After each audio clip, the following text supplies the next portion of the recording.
Much like any other skill, sport, or craft, filmmaking is a muscle that you can grow stronger with practice over time. But filmmaking can be expensive, and making a short film can cost a lot of time and money. Not all of us can be spending thousands of dollars every time to make a film.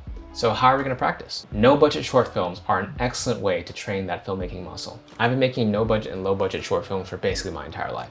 And over the years, I've learned a lot about my sensibilities as a director just by making films with whatever resources I had. And these lessons I've learned from making these no-budget shorts have extended to bigger budget projects. Those skills do translate to bigger budget projects. If you're like me and did not go to film school and will never go to film school because look at the prices of the schools in the US, like this shit is insane. I think the absolute best way to learn how to make films is to just get out there and make some, and you don't need a whole lot of money to do it. There are a number of things that you can do to set yourself up for success to make this no-budget short film and keep the costs low. I recently directed a no-budget short film with my friends called Bathroom Break, so I'll be using that process as an example for these tips. Okay, so first off, you need to figure out what resources you even have available to use. People, props, favors, cast, crew, equipment, free locations like an apartment or a house. Whatever your resources that you have, write your story around those resources. It can be a little bit annoying to write and contain your ideas around your resources, but limitations like those can oftentimes bring out better ideas and inspire more creativity. With Bathroom Break, my co-writer Elise and I decided to focus the entire story in an apartment because we could get an apartment to use for free and it would make logistics super easy. We invited some friends who were down to collaborate and were generous enough to donate their time, skills, and some gear, and we went to town.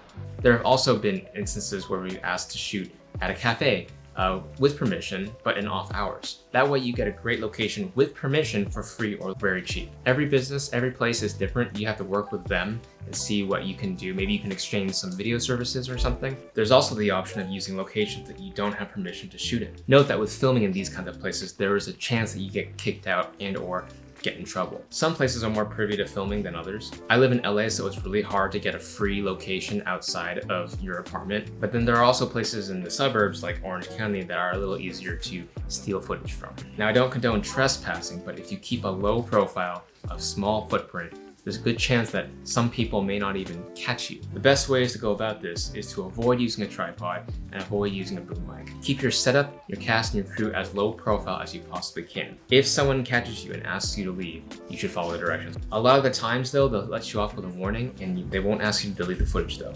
It's easier to ask for forgiveness than for permission. But I am not liable for you getting in trouble if you get caught shooting without permission.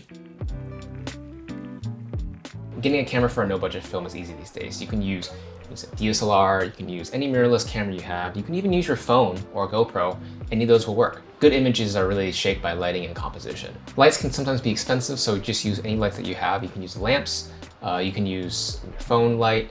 The best free light that you could possibly use is probably the sun. So shoot during the day and focus some scenes around some windows. I grew up using these clamp lights from Home Depot. They can't be more than 10 bucks. I used some aluminum foil to control the light, and look, they're cheap, but a light's a light. One thing to note is that no matter how no budget your film is, you still need decent sound for people to enjoy your film. Audiences will forgive shoddy cinematography if the story is good, but nobody will forgive bad audio. To work around this, you could always make a film completely free of dialogue and just use music the entire time and sound effects and ambience. You can also use cheap handheld recorders like this Tascam. Just hold it as close as you can to the talent as you possibly can to get good dialogue. There are a lot of cheaper wireless systems these days, like with Rode and DD. Whatever you choose, make sure you just focus on getting good, clean audio when you're shooting. You don't need super expensive equipment to get decent audio. For equipment, we pretty much use whatever we personally had. We all already work in film, so if we did have a lot of gear available to us, like our main camera was a Red Komodo, which I get is not a cheap camera, but my DP already had it, and he offered to let us use it. In terms of audio, we had some lavs, a shotgun mic, a mixer. For lights, we had some aperture fixtures and a quasar or something. We only had like 3 or 4 lights, and so that meant that we just had to be more creative with what we had. In terms of cast and crew, try to keep the numbers of people relatively low as possible. Things do move faster when there's fewer people around. Just be ready to wear multiple hats on the shoot. For my project, we had a crew of 6 people. That's 3 cast and 3 crew. My DP Giselle operated camera and also pulled focus. Our sound mixer Jamin did sound, but also was gaffer and grip. I was directing, and I was also second AC because we needed the slate. One of the actors was also the stunt coordinator. It was a bit hectic, but everyone knew what they were getting into, and so we made it work.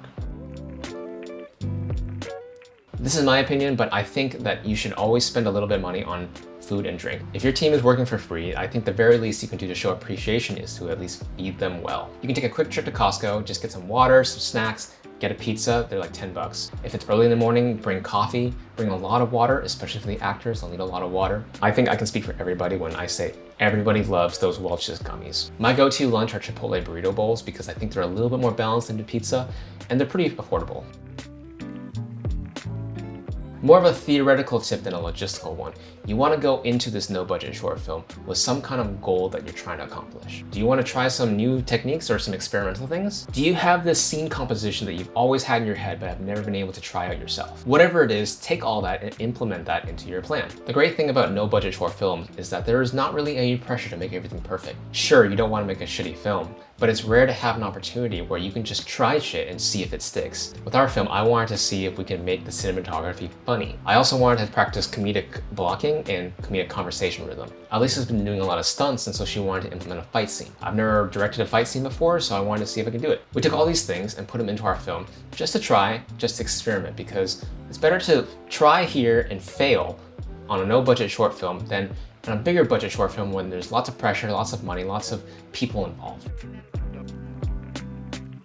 Set your date, set your times, everyone shows up, and just go to town. You can structure the shoot however you want. I like to be a little more improvisational, a little more collaborative because I think everyone is trying to do something. Above all, make sure you have fun. There's a lot of tedium and stress that comes with filmmaking, and there's often a lot of times a lot of pressure to make sure the film is perfect so that it's worth the money. I think there's merit to that. Nobody wants to make a shitty short film. But I also think that these no-budget short films are an opportunity to just let go of that stress, let go of that pressure, and just enjoy the process and have fun. Remember, you're making this film with a bunch of friends, and filmmaking is fun. It's easy to forget that. If you've made a film before with or without budget, you know that absolutely nothing goes 100% according to plan. The process of filmmaking often requires a lot of problem solving and thinking of solutions on your feet. For instance, if a shot is just not working, what do? How do you adjust the camera? How do you adjust the blocking? How do you adjust the lighting? What can you do to fix it? These types of creative problems take a lot of time and experience to be able to confidently navigate. And the more you face these problems, the faster and better you'll become at bringing solutions. As an example for our film, I needed a close-up shot of a phone in a car. I needed a fairly lit and well-controlled shot because I was going to VFX the screen in later. By the time we got to that shot, it was already dark outside. We had no light. So we did this. And action. And the final shot looks like this.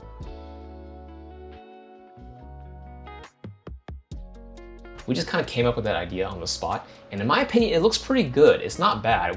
I might use that again in the future. Working with these types of limitations and these types of problems makes you a better problem solver. It makes you a better confident director about how to make choices, what works, what doesn't. These types of skills do translate into bigger budget stuff, and they can help you be more confident in your choices. And by experimenting, you'll eventually develop a sensibility of things that you like and you dislike, also known as developing a style. Much like playing an instrument, much like a sport, much like literally anything, filmmaking is a skill that you need to practice to get better. These no-budget short films are truly the greatest place to just throw shit at the wall and just see if it sticks. And no-budget short films are a great way to remind yourself that filmmaking is supposed to be fun. It is fun. It's so much fun to get together with a bunch of friends and just make something original.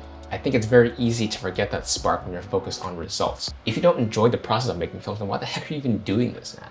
Get out there, make some no-budget short films. Good luck, have fun, thank you for watching.